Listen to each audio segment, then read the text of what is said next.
Chers amis, bonjour. Cette année, le 9 Av tombe Shabbat. Le jeûne est donc reporté au lendemain, dimanche 7 août. Je voudrais, avant de commencer ce cours, le dédier à la mémoire de nos chers et regrettés, Haïm Yehuda ben Esther et Yosef ben Rzala Alice, que la paix soit sur eux. Amen. Le jeûne va donc commencer pendant la journée du Shabbat à partir du coucher du soleil. Tout d'abord, nous allons parler de ce Shabbat qui doit être respecté comme tous les autres Shabbatot de l'année sans aucune différence. C'est-à-dire que vendredi, on va se préparer pour Shabbat, on va prendre son bain en l'honneur du Shabbat, on va s'habiller comme d'habitude en portant les vêtements du Shabbat, on va préparer tous les mets habituels du Shabbat, y compris donc la viande, et consommer du vin comme d'habitude. Nos sages vont jusqu'à dire que le dernier repas qui sépare le Shabbat du jeûne, en fait, c'est le troisième repas, au Soda Shlishit, qui est consommé normalement après l'office de Mincha le Shabbat. Ce repas-là, on peut le consommer tel un repas digne de la table du roi de Salomon. Vous voyez donc, ça veut dire que le Shabbat, rien ne doit marquer la différence entre est-ce que c'est un Shabbat normal ou c'est un Shabbat qui tombe le 9 Av. Donc tout ceci pour bien marquer la sainteté du Shabbat, qui ne doit être terni par aucune forme de deuil relatif à la destruction du temple. Il est conseillé dans ce repas, selon certains, de consommer des raisins et de la pastèque pour mieux supporter le jeûne, mais vous savez que chacun a ses astuces personnelles. J'en connais une, c'est de presser un citron sur de la mie de pain et de consommer. Cela évite la soif pendant le jeûne. Essayez, vous verrez. Donc revenons à notre cours. D'une façon générale, on veillera à boire une quantité d'eau supérieure à la normale 2 ou même 3 jours avant le jeûne, c'est-à-dire à partir donc de demain, jeudi, vendredi et Shabbat pour mieux supporter le jeûne. On s'arrêtera de consommer le dernier repas du Shabbat environ 10 minutes avant le coucher du soleil pour pouvoir, après donc ce repas, se rincer la bouche et même pouvoir se brosser les dents pour les personnes qui n'ont pas les gencives fragiles, c'est-à-dire qui ne saignent pas lors du brossage des dents. Par contre, il va falloir attendre la fin du Shabbat pour pouvoir se changer de vêtements et de chaussures aussi, avant d'aller à la synagogue pour prier. De même, on va donc changer les chaussures pour porter des chaussures qui ne contiennent pas de cuir, car, comme on le verra dans le prochain cours, cela fait partie des restrictions le jour de jeûne de Tisha B'Av. Un point à noter.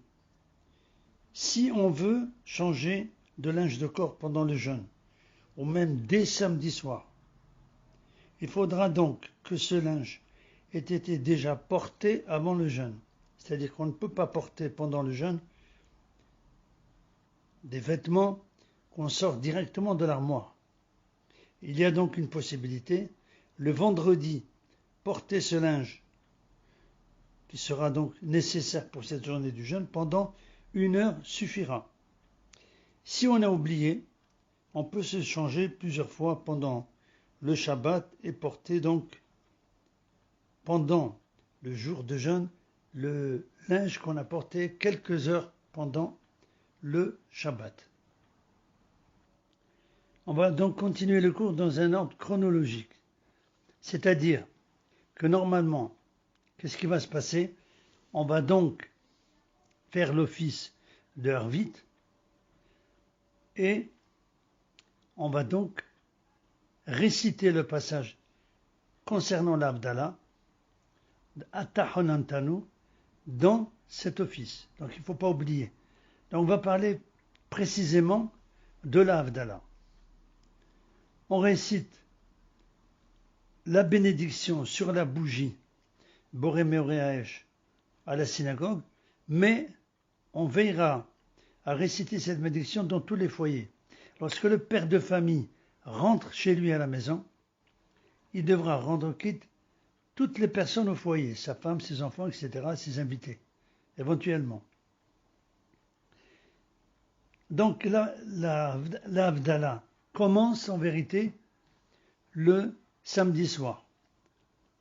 Comment elle commence? Donc par la bénédiction sur la bougie. Maintenant, tout dépend.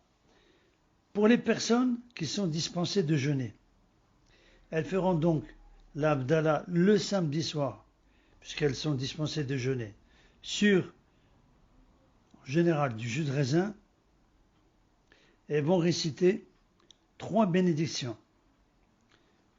La première sur le vin, Boré Peri Agéfen, la deuxième sur la bougie, Boré Meoréaesh, la troisième, c'est l'Avdallah proprement dite, Amavdil, Mekodesh Lehorb, etc., etc. Pour les personnes qui jeûnent, donc elles ne peuvent pas faire l'Avdallah sur du vin, elles feront donc l'Avdallah à la fin du jeûne, après l'office du soir Harvit, et cet Avdallah sera donc composé de 2 bénédictions. Boré Peri Agéfen, donc celle sur le jus de raisin, le vin, pour ceux qui peuvent, et la deuxième, l'Avdallah, c'est-à-dire la Avdallah proprement dite, le texte, Amavdim Kodesh, c'est-à-dire celui en Béni Hachem qui différencie le saint du profane et qui différencie aussi le peuple d'Israël des autres peuples, etc. Vous devez certainement connaître ce texte puisqu'on le récite chaque semaine, tous les samedis soirs. Alors là, on ne le récitera pas pour les personnes qui jeûnent le samedi soir, mais on va le réciter le dimanche soir. Pour être complet dans cet ordre chronologique, puisque nous sommes déjà à la fin du jeûne, à l'issue de l'office du soir, il est d'usage de réciter dans toutes les communautés la bénédiction sur la lune, Birkat Levana. En effet, nous déclarons que le peuple d'Israël et la lune sont comparables.